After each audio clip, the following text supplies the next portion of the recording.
Vamos a hablar en esta ocasión de los trastornos de conducta. Veremos el trastorno negativista desafiante, el trastorno disocial y la evaluación y el tratamiento de los mismos. En primer lugar, tenemos que decir que el trastorno negativista desafiante consiste en un patrón reiterado de conductas que estarían caracterizadas por lo siguiente: negativismo, desafío, desobediencia, hostilidad, ¿vale? Que va a estar dirigida principalmente hacia personas con autoridad, como por ejemplo los padres o los docentes, ¿de acuerdo? Estas conductas, este patrón de conductas que hemos descrito, debe durar al menos 6 meses para que lo consideremos un trastorno, ¿vale? Ya que los niños pues, pueden atravesar etapas de mayor conflictividad o reacciones de adaptación ante cambios en su entorno y pueden mostrarse alguna de estas conductas, ¿vale? Para que se hable de trastorno, este patrón debe reiterarse, mantenerse durante al menos 6 meses. Conductas habituales que se dan dentro de este trastorno, bueno, pues van relacionados con lo que hemos dicho más arriba, por ejemplo, entrar en cólera, mostrar pataletas, discutir, desafiar a figuras de autoridad, se niegan a cumplir lo que estos le piden, ¿vale? Todos esos serían ejemplos. Ahora bien, hay que tener en cuenta que el trastorno negativista desafiante, es decir, estas conductas que hemos hablado, no llegan a ser tan graves para que constituyan una violación grave de normas sociales o derechos contra las personas, ¿vale? Porque en caso de ser así, ya estaríamos hablando del trastorno disocial, que lo vamos a ver a continuación, ¿vale? Entonces, son formas de hostilidad, de oposición, ¿vale? De desobediencia, pero no llegan a ser transgresiones graves de normas, de agresividad, de maltrato, de robos, como sería el caso del trastorno disocial, lo vamos a ver a continuación. Consecuencias que tienen estas conductas sobre el comportamiento del niño, bueno, pues sus interacciones sociales se van a ver evidentemente afectadas, se van a provocar el rechazo o la evitación en su entorno o el malestar, el rendimiento académico se va a ver afectado, su capacidad para estar integrado en el entorno escolar pues se va a ver claramente afectada y su rendimiento académico, ¿de acuerdo? Y por último tenemos que puntualizar que hay que tener en cuenta que un cierto grado de desobediencia, ¿vale? Algo puntual, algo esporádico, pues en cierta medida pues es algo también habitual a determinadas edades, ¿vale? Por lo tanto, que los niños a veces desobedezcan no es algo que sea un trastorno como tal, sino que es un comportamiento que puede ser algo normalizado en determinados momentos de la etapa infantil, ¿vale? Y por otro lado, de la misma manera, tenemos que tener presente también que la obediencia en todo tampoco tiene que ser algo necesariamente deseable. Es decir, un niño que obedece todo, tampoco en ocasiones es lo más deseable o es lo más recomendable, ¿vale? Sino que a veces pues se nieguen o tengan algún comportamiento, algún punto de vista crítico, ¿vale? Bien, prevalencia del trastorno. Bueno, pues el trastorno negativista desafiante se da entre el 2 y el 15% de la población infantil, ¿vale? Suele tener comienzo antes de los 8 años y dicho trastorno se instaura de forma gradual, ¿vale? De poco a poco, de manera progresiva, se va instaurando, ¿vale?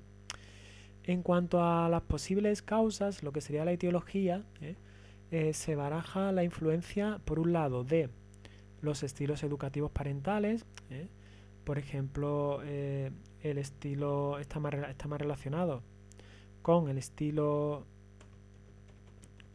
permisivo de los padres o el estilo negligente, ¿vale? Con ambos estilos, el permisivo se caracterizaría porque tienen buena relación, buen clima, pero no le ponen límites, no ponen límites y no ejercen supervisión y control a la conducta de sus hijos, aunque el clima emocional sea positivo. Y el estilo negligente es más grave que el anterior, porque además de no poner límites y no supervisar ni controlar lo que hacen sus hijos, pues tampoco le dan muestras de afecto y de comunicación, ¿vale? Bueno, pues estos dos estilos son los que se relacionan más fácilmente con el trastorno negativista desafiante, ¿vale? Y lo vamos a ver que también pasa con el trastorno disocial. Y por último, pues también influiría los niveles de estrés familiar para favorecer el trastorno negativista desafiante, para que aparezca, por ejemplo, rupturas familiares o conflictos familiares. Bien, ahora sí pasamos ya a hablar del trastorno disocial. Tenemos que decir que es un modo de comportamiento reiterado, caracterizado en el que se manifiestan transgresiones graves de los derechos que tienen terceras personas, ¿vale? De los derechos de los demás. Y también normas básicas que son de obligado cumplimiento para una convivencia social. Bien, vamos a verlo con más detalle. Para que se diagnostique este trastorno debe haber aparecido como mínimo 3 de las siguientes manifestaciones que vamos a ver a continuación, como mínimo 3, y al menos una de ellas, una de las 3, debe darse o debe transcurrir durante un mínimo de 6 meses, ¿vale? Como mínimo 3 de las siguientes manifestaciones, y de esas 3 al menos una debe durar por lo menos 6 meses, ¿vale? Bien, pues vamos a ver las 4 de las 3 posibles, pues perdón, hay 4 posibles de las 3 que deben darse, ¿vale? Las 4 posibles dimensiones serían pues agresividad que causa daños, ¿vale? O también puede ser amenazas, ¿vale?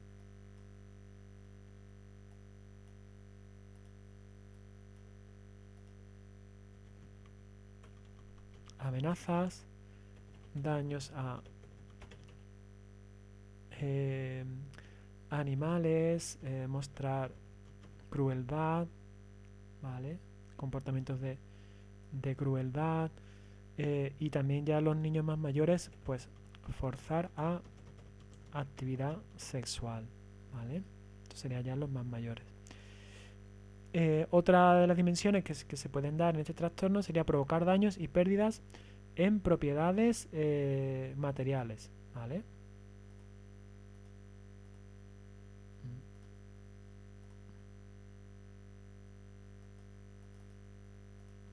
Bueno, pues no sé.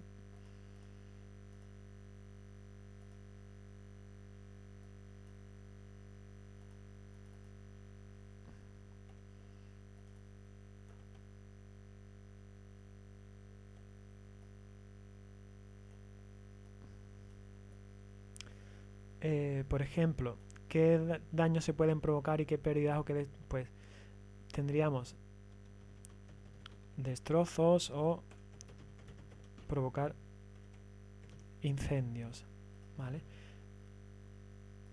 También fraudes, robos o hurtos, o transgresiones graves de normas para la convivencia. También puede darse que el niño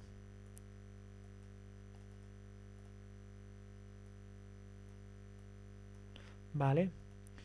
se ausente de casa o del cole, ¿vale? Dentro de estas transgresiones de normas graves.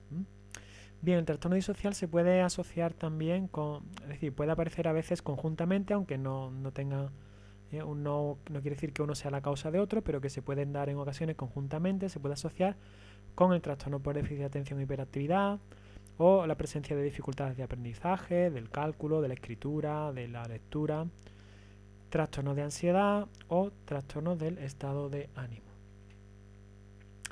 Bien, continuamos hablando del trastorno disocial, y un dato de cara al curso, la evolución de este trastorno, es que cuando aparece antes de que el niño cumpla los 10 años de edad, pues tiende a seguir un curso crónico, es decir, tiende a perdurar hasta la etapa adulta, y aquí ya pues pasaría a denominarse como trastorno antisocial de la personalidad, el TAP.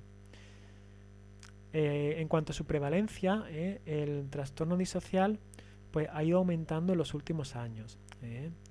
Hay que tener en cuenta que su frecuencia es mayor en las ciudades, en las urbes, que en los entornos rurales, ¿vale? Se da más en las ciudades que en el mundo rural. Y que luego la prevalencia entre los menores de edad es diferente en niños y en niñas, ¿vale? Los niños es más frecuente. Se da entre el 5 y el 15% en niños y entre el 2 y el 10% en las niñas. Este trastorno puede comenzar en torno alrededor de los 5 o 6 años de edad. Aunque resulta más evidente, es más palpable hacia el final ya de la infancia. Hay muchos casos, en la mayoría de ellos, en los que desaparece al llegar a la edad, a la vida adulta, ¿vale? Pero cuando no es así, hay una minoría que desarrollarán el trastorno antisocial de la personalidad que hemos comentado anteriormente. En cuanto a la etiología, es decir, lo que es la causa del trastorno disocial, se apuntan a diversos factores, ¿vale? Que se han agrupado en diferentes modelos. Modelos teóricos que tratan de explicar por qué se da el trastorno disocial. Tenemos el modelo de aprendizaje, ¿vale? Que se basa en el aprendizaje. Los niños aprenderían por aprendizaje observacional estas conductas, ¿vale? ¿De dónde la aprenden? Bueno, pues se ha observado que hay muchos casos de niños con trastorno disocial que en su historia familiar pues hay conductas agresivas o antisociales, ¿vale? Algunos miembros de la familia pues han tenido estas conductas. Luego tendríamos los modelos familiares, ¿vale? Dan un mayor énfasis a las características del funcionamiento familiar. Pues en la aparición del trastorno disocial influiría el nivel socioeconómico de la familia, si es un nivel bajo, el tamaño de la familia, el que existan conflictos matrimoniales, que se produzca una crianza inadecuada por parte de los cuidadores y negligencia parental, ¿vale? Situaciones de abandono o de maltrato por parte de los cuidadores, ¿vale? Es importante tener en cuenta para entender este trastorno cómo es la interacción entre padres e hijos. Se considera que la interacción entre padres e hijos es muy determinante para que pueda producirse este trastorno, ¿vale? Especialmente cuando nos referimos a interacción entre padres e hijos, especialmente queremos decir la manera en la que los padres dan órdenes a sus hijos, le piden que hagan cosas, y también en la manera en que les formulan las críticas, ¿vale? Lo de la manera de dar órdenes nos referimos a que es que les den órdenes encolerizados o humillando a los niños o regañándoles, etcétera, ¿vale? Esto es clave para favorecer el desarrollo del trastorno disocial. Luego tendríamos los modelos sociocognitivos, que hacen referencia a cómo el niño va elaborando modelos de relaciones sociales, ¿vale? Modelos mentales de cómo deben ser las relaciones sociales. Pues se ha observado que estos niños tienen un grado insuficiente de competencia moral, de desarrollo moral, de la moralidad. También que estos niños tienen dificultad para empatizar, para ponerse en el lugar de los demás, para resolver problemas, y también se ha visto que muchos de estos niños han sufrido rechazo social. Luego, por último, tendríamos los modelos biológicos que tratan de explicar este trastorno según factores biológicos, factores del organismo, del cuerpo. Para ello aluden a los factores temperamentales, al temperamento, ¿vale? De tal manera que aquellos niños que tengan un temperamento más irritable o un poco más complicado, pues tendrían mayor riesgo de desarrollar estos trastornos. También se ha hablado, se ha estudiado una hipótesis que hace referencia al nivel de activación fisiológica. Esto quiere decir que todas las personas tienen un determinado nivel más alto o más bajo de activación fisiológica. Entonces,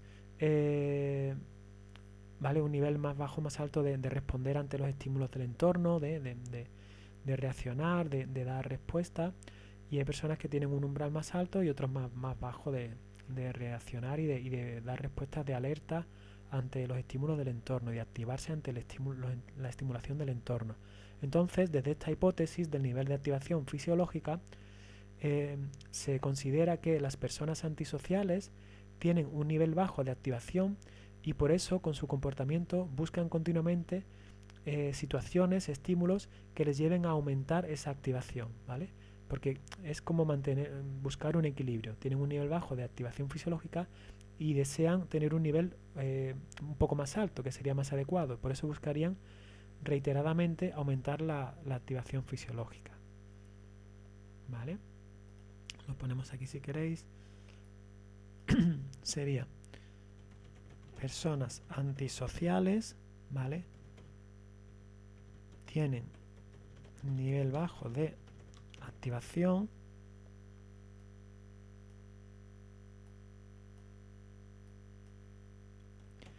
y buscarían situaciones que les lleven a aumentar esa activación, ¿vale? En esa necesidad de tener una activación mayor, un poco más elevada. Bien, vamos ahora con la evaluación de los trastornos negativistas desafiantes y trastorno disocial. Técnicas que se utilizan o herramientas para evaluar. Tenemos la entrevista, en primer lugar.